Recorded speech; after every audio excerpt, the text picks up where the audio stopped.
당신이 사용하는 단어가 당신의 생각뿐만 아니라 비판적으로 생각할 수 있는 능력을 형성하는 세상에서 매일 일어나는 것을 상상해 보십시오.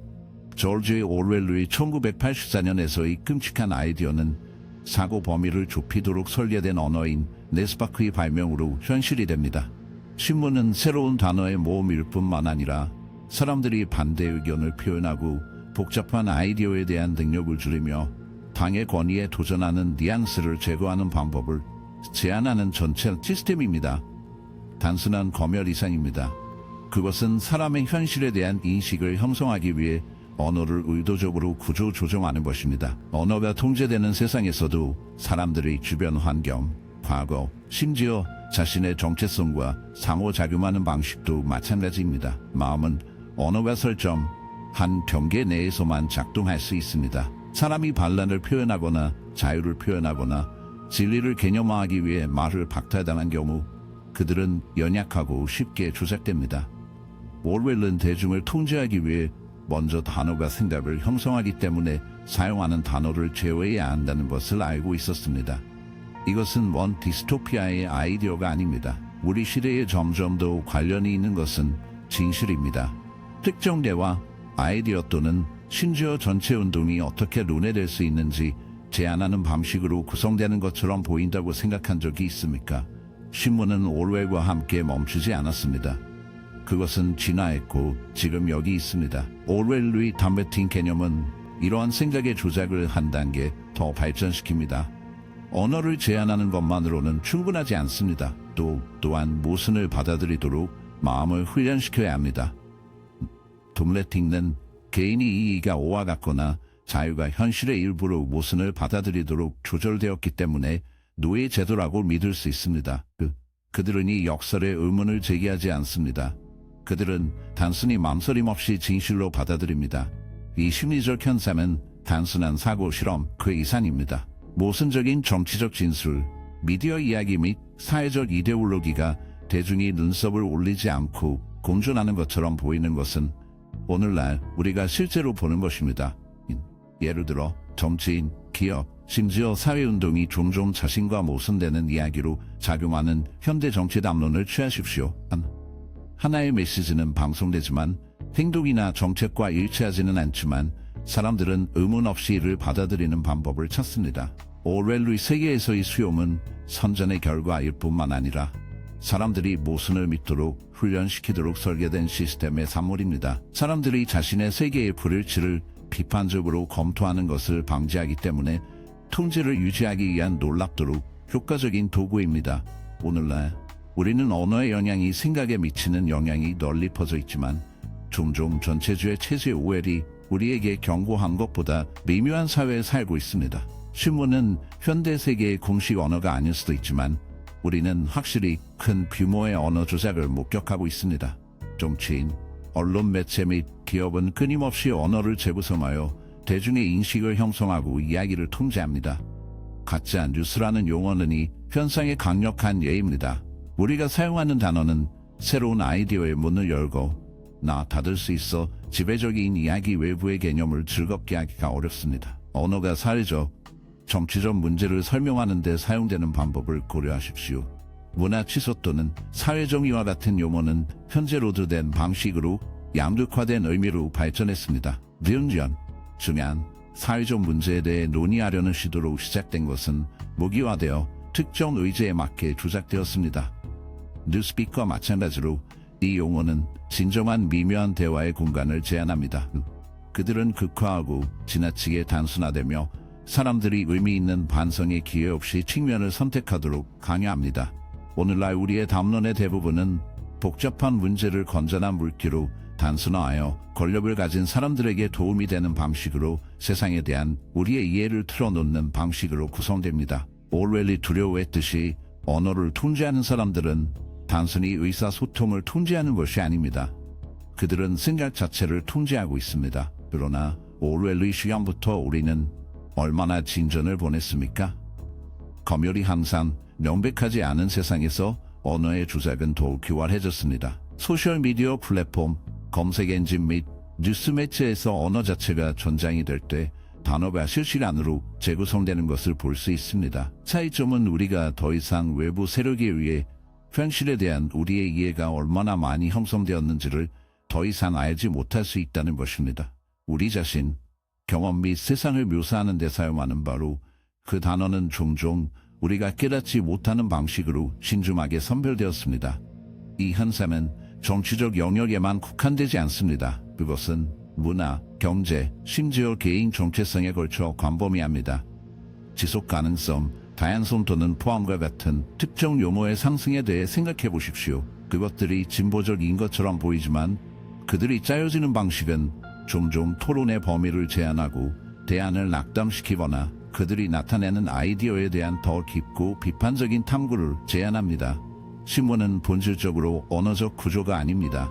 그것은 사전 결정된 범주로 마음을 잠그면 변화를 방지하도록 설계된 심리적 도구입니다. 우리가 자신의 세상의 패턴을 인식하기 시작하면서 우리는 궁금해지기 시작할 수 있습니다.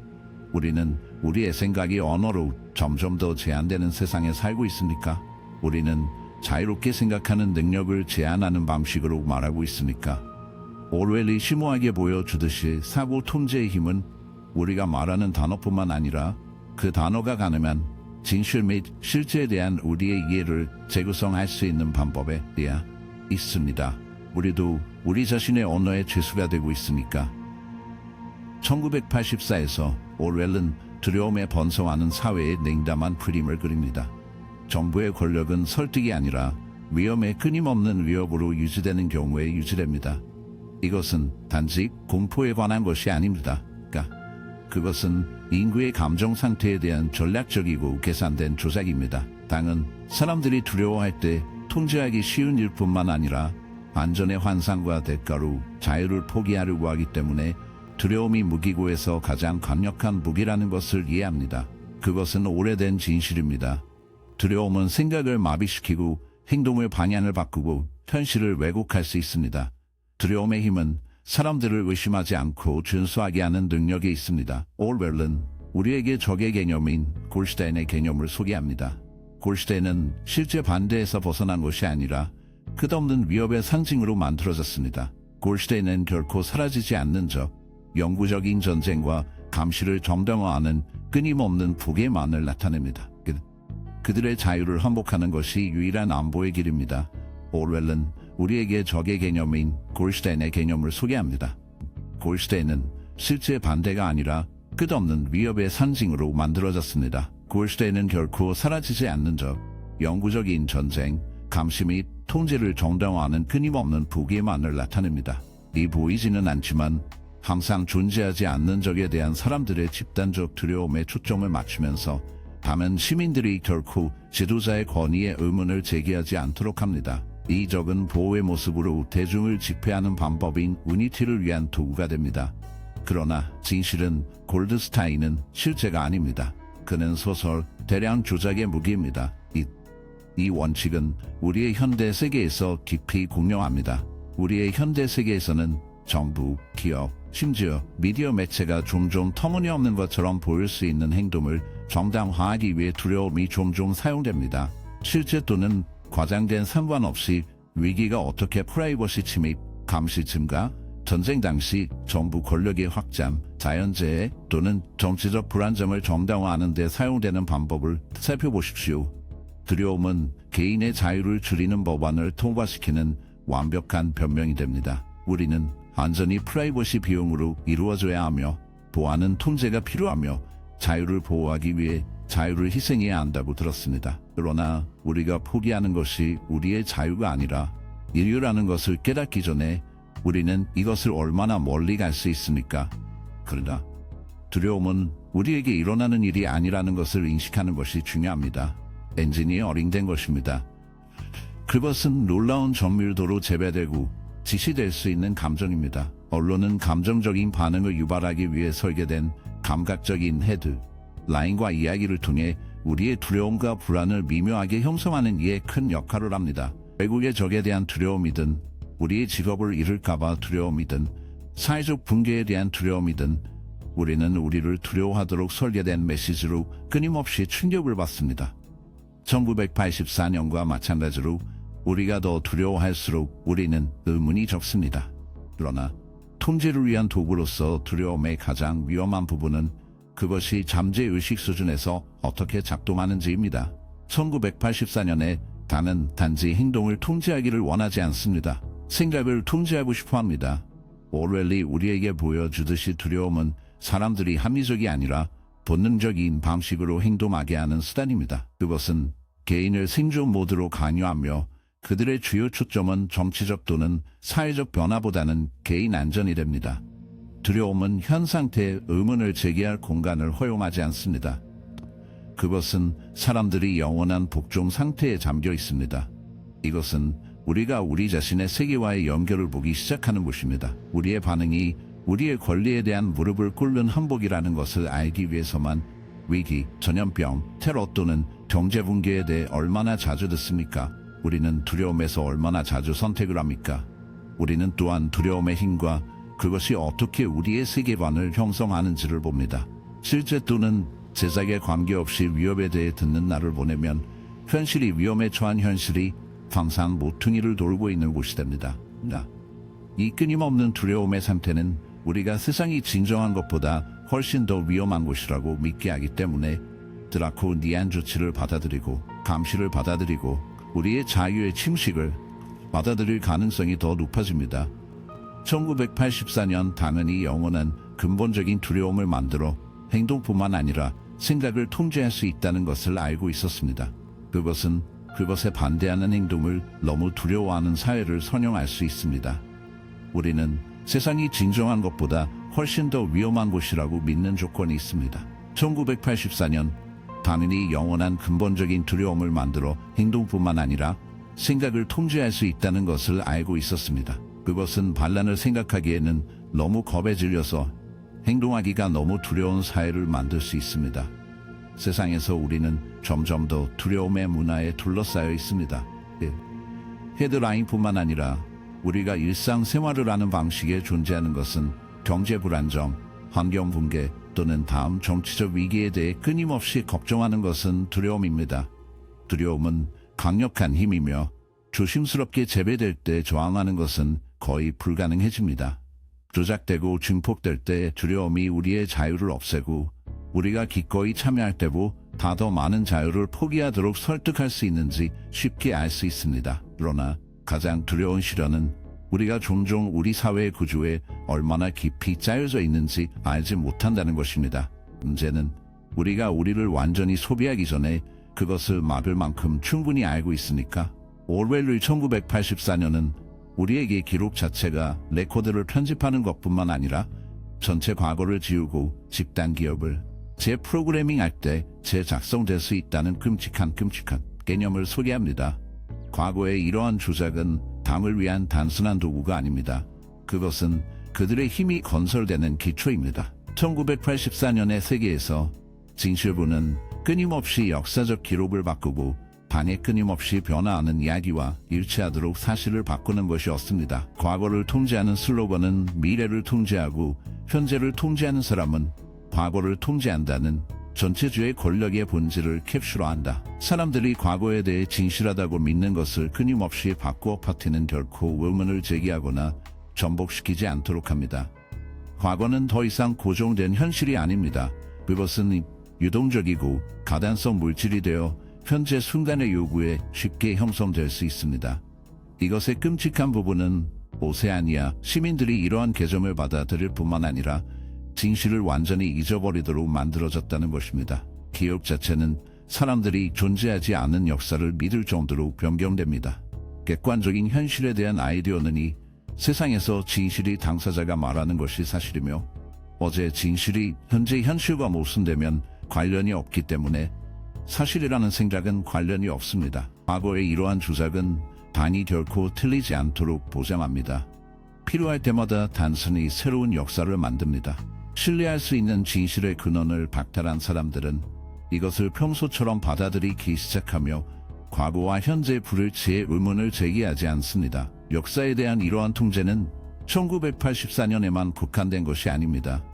역사상 다양한 형태로 사용된 강력한 도구입니다.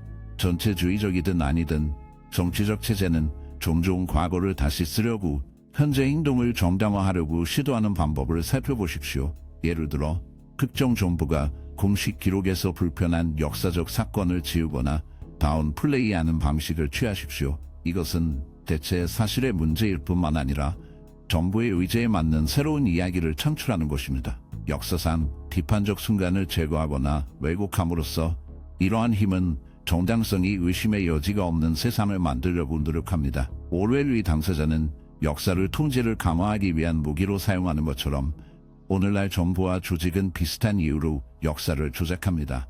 인식을 형성하고 이야기를 통제하고 대중을 줄이려고 합니다. 디지털 미디어의 부상은 이러한 역사의 조작을 더욱 강력하고 교활하게 만들었습니다. 오늘날의 세상에서 정보는 디지털 환경과 같은 디지털 환경, 의견, 이미지, 비디오를 통해 끊임없이 흐르고 있습니다. 인터넷은 궁극적인 지식 저장소로 여겨지지만 역사적 사실이 지워지거나 개정되거나 왜곡될 수 있는 곳이 되었습니다. 사람이나 아이디어가 더 이상 정치적으로나 사회적으로 받아들여질 수 없기 때문에 사람이나 아이디어가 역사에서 지워지는 취소 문화의 현상을 취하십시오. 온라인 플랫폼을 통해 비디오와 기사가 찍히고 오래된 게시물이 묻히고 불편한 진실이 숨겨져 있습니다.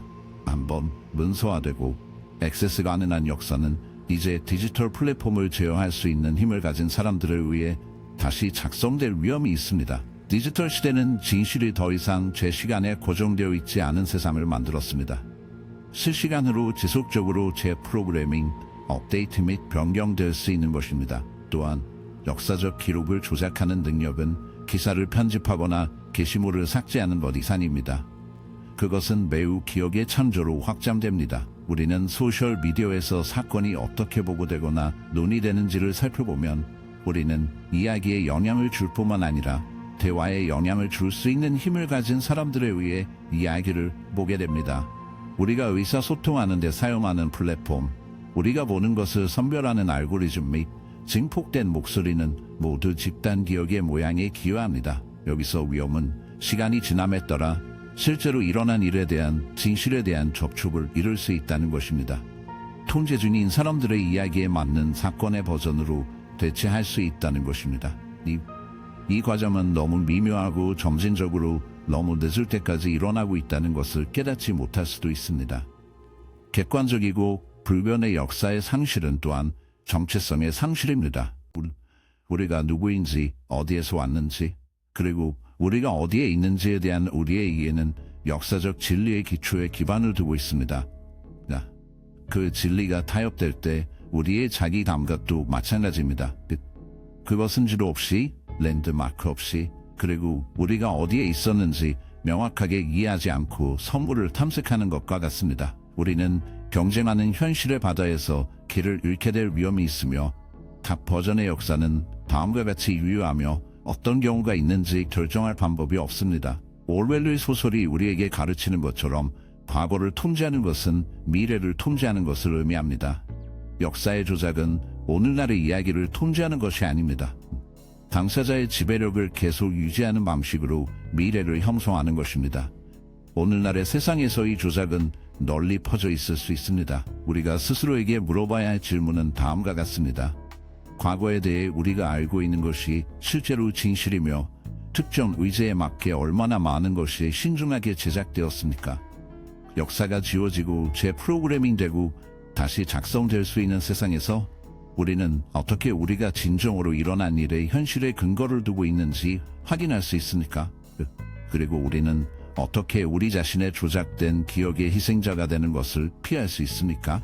1984년 조지 오웰은 끊임없는 감시의 침습적 힘을 상징하는 빅브라더의 아이디어를 소개합니다. 소설에서의 감시는 명백하고 압제적이며 오늘날 현실은 훨씬 교활합니다. 오웰의 대량 감시 개념은 단지 디스토피아 미래에 대한 예측이 아니었다. 프라이버시 침식이 어떻게 자유의 붕괴로 이어질 것인지에 대한 경고였습니다. 1984년 당사자는 감시를 시민을 모니터링할 뿐만 아니라 기존 준수를 보장하기 위한 도구로 사용합니다. 모든 구석에 있는 카메라, 모든 방에 숨겨진 마이크, 빅브라더의 눈에 띄는 눈은 모두 사람들이 더 이상 보복에 대한 두려움 없이 행동 또는 말할 수 없는 분위기를 조성하는 데 도움이 됩니다. 이것의 가장 교활한 부분은 감시가 단지 처벌을 위한 것이 아니라는 것입니다. 통제를 위한 것입니다. 다른 사람들이 자신이 지켜보고 있음을 끊임없이 알고 있을 때 경찰을 시작할 것이라고 이해합니다. 오늘날 우리 세상에서 감시는 일상생활에서 분리할 수 없는 부분이 되었습니다. 우리는 정부 나법, 집행뿐만 아니라 기업, 소셜미디어 플랫폼 및 심지어 우리 자신의 장치에 의해 끊임없이 감시되고 있습니다. 휴대전화 잠금을 해제하거나 인터넷을 탐색하거나 소셜미디어에 게시할 때마다 수집, 분석 및 행동을 예측하는 데 사용되는 데이터의 흔적을 남기고 있다는 것을 잊기가 쉽습니다. 처음에는 양성인 것처럼 보일 수 있지만 이 지속적인 모니터링은 광범위한 결과를 초래합니다.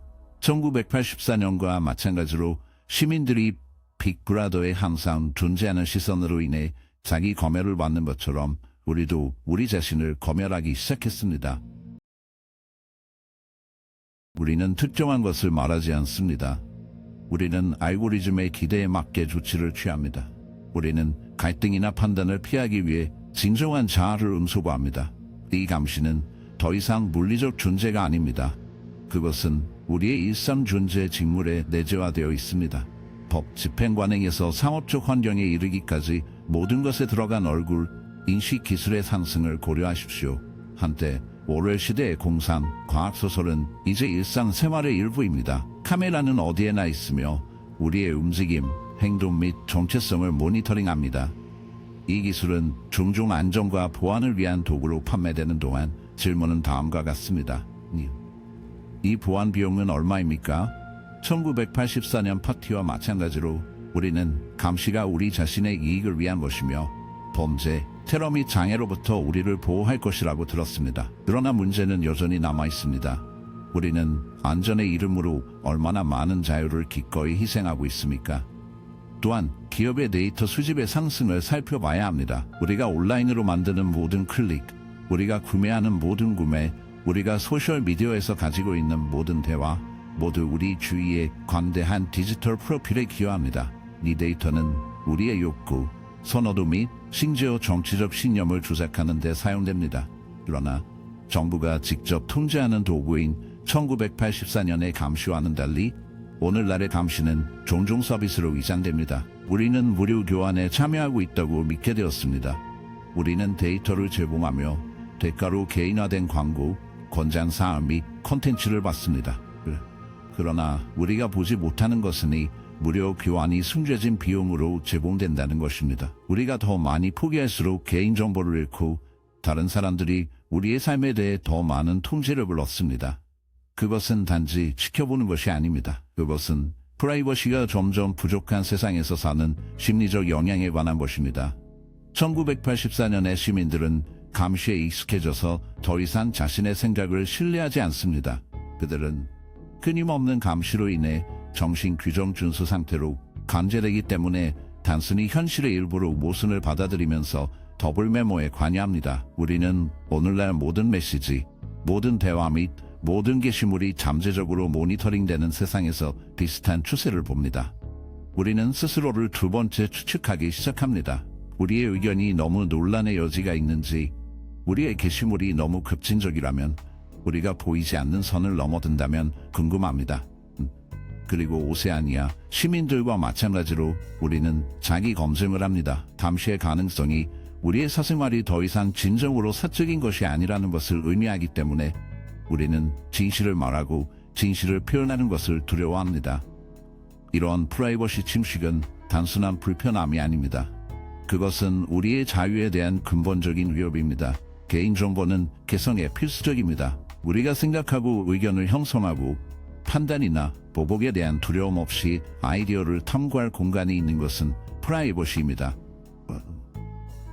프라이버시를 잃으면 진정으로 자유로울 수 있는 능력을 잃습니다. 1984년에 이러한 프라이버시 상실은 궁극적인 형태의 통제로 묘사됩니다. 정당의 삶의 모든 측면, 즉 생각, 모든 행동, 모든 상호작용을 모니터링하는 능력은 개인을 무력하게 해줍니다. 우리 세상에서는 감시 도구가 오웰의 비전만큼 명백하지는 않지만 덜 위험하지 않습니다. 진정한 질문은 다음과 같습니다. 우리는 이 감시 비용을 알고 있으며 편의성이나 안전을 위해 프라이버시를 기꺼이 희생할 의향이 있습니까? 결국 대량 감시 이야기는 신뢰에 관한 이야기입니다. 정부의 신뢰, 기업에 대한 신뢰, 우리를 보호하기 위해 설정된 시스템에 대한 신뢰입니다. 그러나 우리는 이 시스템에 얼마나 신뢰를 두어야 합니까? 우리는 얼마나 기꺼이 항복해야 합니까?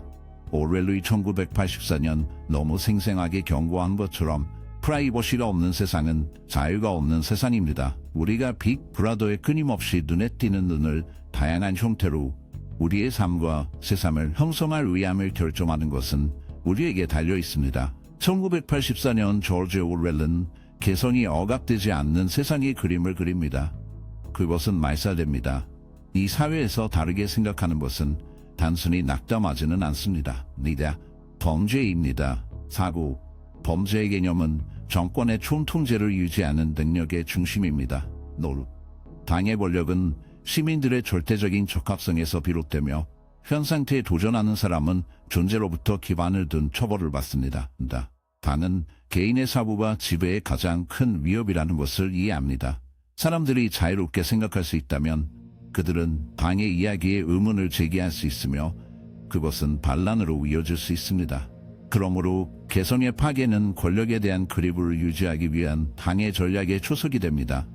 이것의 현실은 개성이 부서질 때 비판적으로 생각할 수 있는 능력도 마찬가지입니다. 사람들은 더 이상 환경에 의문을 제기하거나 확립된 질서에 도전할 수 없습니다. 이 시스템은 삶의 모든 측면에 스며드는 생각의 균일성을 부과합니다. 이것은 단지 제어에 관한 것이 아닙니다. 이것의 현실은 개성이 부서질 때 비판적으로 생각할 수 있는 능력도 마찬가지입니다. 사람들은 더 이상 환경에 의문을 제기하거나 확립된 질서에 도전할 수 없습니다. 이 시스템은 삶의 모든 측면에 스며드는 생각의 균일성을 부과합니다. 이것은 사람들의 행동을 통제하는 것이 아닙니다. 그것은 그들의 마음을 통제하는 것입니다. 1984년에 이것은 사적 사고와 표현의 완전한 파괴를 통해 달성됩니다. 당의 이데올로기에서 어린이의 교리에서 반대 의견의 흔적 제거에 이르기까지 시스템은 더 이상 독립적인 사고가 불가능한 사회를 만들기 위해 지칠 줄 모르고 노력합니다. 결국 개성 자체는 고문과 죽음으로 처벌할 수 있는 범죄가 됩니다. 다만 단지 순종을 원하지 않습니다. 그것은 가장 근본적인 수준의 인간 존재에서 균일성을 원합니다. 우리가 오늘날 살고 있는 세상에서 우리는 1984년의 것과 같은 완전히 전체주의 정권이 없습니다. 그러나 우리는 여전히 일치성을 평가하는 사회에서 개성의 느린 침식을 목격하고 있습니다. 이것이 일어나는 방법 중 하나는 그룹팅키 정규화를 통한 것입니다. 이것은 개인이 자신의 신념, 가치 및 아이디어를 억제하여 대다수 또는 대다수의 견해와 일치하는 과정입니다. 정치, 문화 또는 소셜미디어에서 특정 이야기에 부합해야 한다는 압력이 커지고 있습니다. 반대 의견은 종종 견별, 조롱 또는 더 나쁜 배타주의로 만난다. 지배적인 세계관에 도전하는 사람들은 특이치, 극단주의자, 심지어 국가의 적들로 분류됩니다. 우리가 이것을 많이 볼수록 우리는 개성이 부끄러워해야 한다는 생각을 더 많이 받아들이기 시작합니다. 이 과정에서 가장 교활한 측면 중 하나는 긍정적인 것으로 판매되는 방법입니다. 우리는 적합성이 조화를 이루고 그 그룹 생각은 단결의 표시이며 현 상태에 도전하는 사람들은 단지 우리를 분열시키려고 한다고 들었습니다. 디지털 시대에는 이러한 준수 압력이 더욱 두드러집니다. 소셜미디어 플랫폼은 대중 의견을 우선 순위로 정리하도록 설계된 알고리즘을 갖춘 특정 견해만 증폭되는 에코 챔버를 만듭니다. 이것은 사람들이 대다수와 일치하는 의견을 표현해야 한다고 느끼는 환경을 만듭니다. 그러한 의견이 그들의 진정한 신념을 반영하지 않더라도 검증과 수용에 대한 욕구는 너무 강해져 많은 사람들이 적합에 찬성하여 자신의 신념을 포기합니다. 이런 식으로 시스템은 개성을 적극적으로 억제할 필요가 없습니다. 이것은 단순히 사람들이 기꺼이 포기하고 눈에 띄거나 말하는 것을 두려워하는 환경을 만듭니다. 이러한 개성의 파괴의 가장 위험한 측면은 우리 자신을 생각하는 능력에 미치는 장기적인 영향입니다. 우리가 의문을 멈출 때, 우리가 받아들이라고 들었던 아이디어에 도전하는 것을 멈출 때, 우리는 우리를 인간으로 만드는 것에 대한 본질을 잃습니다. 비판적 사고, 권위의 의문을 제기할 수 있는 능력, 다른 용기는 우리가 개인과 사회로서 성장할 수 있게 하는 것입니다. 우리가 이러한 자질을 놓아주면 우리는 기계의 톱니에 지나지 않을 위험이 없으며 우리의 생각은 그 힘에 의해 지시되었습니다. 오렐루의 1984년은 개성이 파괴될 때 인류의 영혼이 위험에 처해 있음을 보여줍니다. 소설의 비극은 사람들의 억압뿐만 아니라 자유롭게 생각하고 참조하고 도전하고 다른 현실을 상상할 수 있는 능력의 상실입니다. 오늘날의 세상에서 우리는 적합성의 이름으로 얼마나 많은 우리의 개성을 기꺼이 희생할 것인지 스스로에게 물어봐야 합니다. 소설은 사람들의 억압일 뿐만 아니라 자유롭게 생각하고 창조하고 도전하고 다른 현실을 상상할 수 있는 능력의 상실입니다. 오늘날의 세상에서 우리는 적합성의 이름으로 우리가 기꺼이 희생하려는 우리의 개성을 얼마나 많이 물어봐야 합니다. 우리는 판단이나 거부를 두려워하기 때문에 얼마나 자주 우리 자신의 생각을 침묵합니까? 취소 문화의 부상, 반대 의견의 악마화 및 지배적 이야기를 준수해야 하는 압력은 우리가 개성에 대한 그립을 잃고 있다는 징후입니다. 우리가 이 세력이 우리를 형성할 수 있게 할수록 우리는 독립적으로 생각할 수 있는 능력을 잃고 우리가 믿는 것을 위해 일어설 수 있고 우리 자신에게 진실할 수 있는 능력을 잃게 됩니다. 오렐루의 1984의 메시지는 분명합니다. 우리가 개성을 놓아주면 우리는 자유를 버렸습니다. 그러니 스스로에게 물어보십시오. 당신은 당신의 개성을 지우려는 시스템에 도전할 준비가 되셨습니까? 자신을 생각할 권리를 위해 일어설 준비가 되셨습니까? 오늘날 세상은 우리에게 경고한 정확한 디스토피아가 아닐 수도 있지만 우리를 통제하고 우리의 생각을 형성하려는 힘은 그 어느 때보다 현실적입니다. 우리가 조심하지 않으면 우리는 개성이 더 이상 불가능한 세상에 살고 있을 수 있습니다.